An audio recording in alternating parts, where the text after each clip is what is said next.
Монцам агентлаг мэдээлж байна. Монгол Улсын төрийн албаны зөвлөлийн даргын 46 дугаар тушаалаар байгуулагдсан ажлын хэсэг Өмнө Говь аймагт ажиллалаа. Орон нутаг дахь төрийн захиргааны байгууллага салбар зөвлөлийн үйл ажиллагаатай танилцж, мэргэжил арга зүйн зөвлөгөө өгөх, төрийн албаны тухай хууль тогтоомжийн хэрэгжилтийг хангуулах, төрийн албаны тухай хууль, дагалдан гарсан дүрм журам зааврыг сурталчлан таниулах сургалтыг хийж 180 төрийн албан хаагчийг оролцууллаа. Өөр бусад аймагуудад нийтдээ төрийн албаны зөвлөөс яг өнөөдрийн байдлаар 5 одоо ажлын хэсэг гараад 21 аймагт чиглэн ажиллаж байгаа. Бидний тухайд бол Өмнө Говь аймагт ажилласан. Бусад аймагуудад ажиллаж байгаа байдалтай харьцуулж үзэх юм бол Өмнө Говьд хийсэн ажлын зөв ажлын эхлүүд олон байна. Жишээ нь одоо бүтээн байгуулалтын барилгажилтын ажлууд бол эхэлж байна. Энэ бол засаг даргын мөрийн хөтөлбөрийг хэрэгжүүлэх үйл ажиллагаа төдийгүй аймгийн нийт одоо иргэдийн оролцоотойгоор аж ахуйн нэгжийн оролцоотойгоор байгуулагдаж байгаа бүтээн байгуулалтын ажлын эхэл гэж үзэж байгаа. Бусад аймагуудтай харьцуулах юм бол эхлээд зөв дэд бүтцээ бүрдүүлээд дэд бүтцтэй дагсан одоо барилга байршиндаа барих ийм ажлуудыг хийж байна. Говийн аймаг гэхэд бас одоо хүлэмжийн аж ахуй хөгжүүлээд одоо жимс ногоо тарих ажлуудыг хийж байгаа юм байна.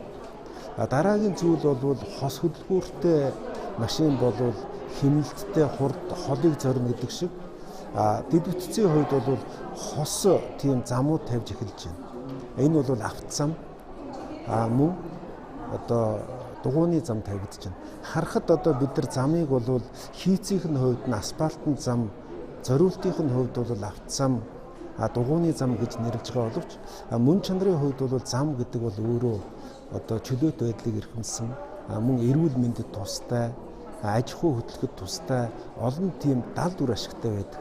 Ийм учраас энэ иргэдэд одоо бас таатай боломжийг бүрдүүлж байгаа юм байна. Зөвхөн зам бариад зогсохгүй залуучууд зарим одоо хүмүүсийн хөдөлгөөн өрнөд өмнө говьчуудын дунд бол бас эрүүл мэндээ хамгаалахтай холбоотой энэ дугуйн соёл үүсчихжээ. Ийм зөв талын эхлүүд бол байна гэдэг дээр бид нар бол бусад аймагуудад түгээн дэлгэрүүлэх ажлуудыг бол хийнэ. Ингээд Өмнө Говь аймагт бол Монгол Улсын төрийн албаны тухай хууль түүнтэй нийцүүлэн гарсан журам дүрмүүдийг таниулах ажлыг зохион байгуулж байна. Зөвлөн туслах ажлыг зохион байгуулж байна. Мөн хяналт шалгалтын ажлыг зохион байгуулж байна. Монгол Улсын төрийн албаны тухай хууль 1 сарын 1-ээс хүчин төгөлдөр болж мөрдөгдөөд эхэлж байгаа. Үүнтэй холбоотойгоор Өмнө Говь аймагт төрийн байгууллагаас зохион байгуулж байгаа үйл ажиллагаа, бодлого шийдвэр иргэдэд одоо хүрч байгаа байдал, иргэдийн сэтгэл ханамжийн судалгаа, мөн төрийн албан хаагч төрийн хууль тогтоомж гарсан шийдвэрүүдийг сурталчлан ойлгуулах, нэгдсэн ойлголттой болох, ойлголтын зөрүүгүй байх, хэрэгжилтийг нэг мөр хэрэгжүүлэх, хуулийг хүчин чадлаар нь хэрэгжүүлэх чиглэлээр бид нар сургалтыг зохион байгуулж байна.